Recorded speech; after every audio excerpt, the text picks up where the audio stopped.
Hey, you're watching Velo News TV. We're here at the Tour de Georgia following Stage 7 in Atlanta. I'm with Slipstream Chipotle team manager Jonathan Vaughters. Now, Jonathan, I was in the car with you yesterday. Thanks again for the ride.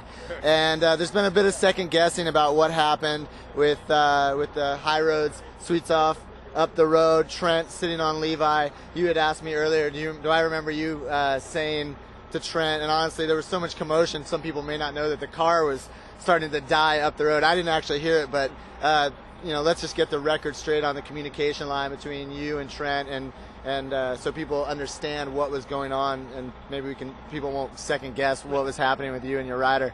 Yeah, no, I mean Trent knew that Svitsov was close, and when he attacked, he just didn't have the legs to go with it.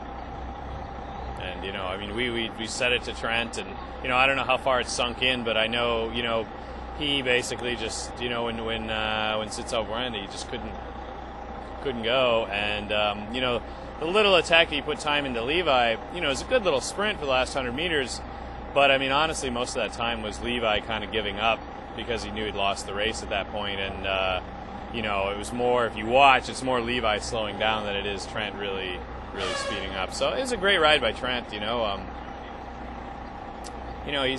a few years younger than most of those guys, and hasn't ridden the Tour de France like Constantine has. So a little more experience. I'm sure he may have changed the way he did manage the situation, but at the same point in time, on a grade that steep, I mean sometimes it's just legs.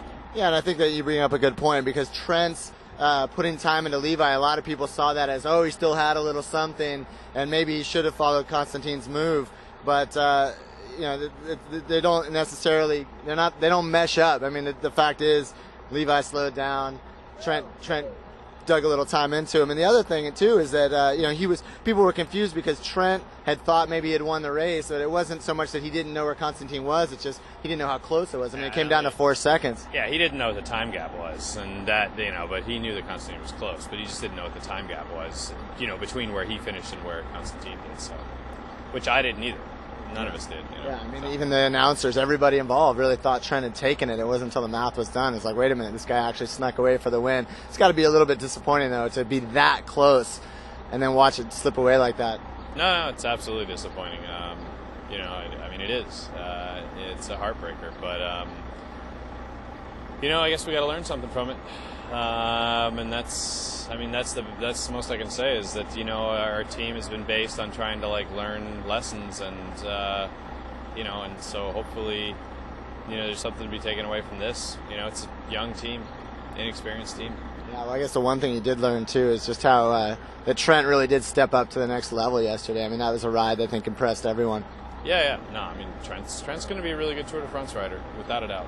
And I don't know if it'll be this year, next year, but he's got all the qualities of someone who can ride a 3-week tour very well. I mean, he doesn't have an enormous weak point other than his ability to do really long individual time trials, and that can change with time and aerodynamics and work in the wind tunnel and so on. So, all right, Jonathan, thanks. Yeah, thanks.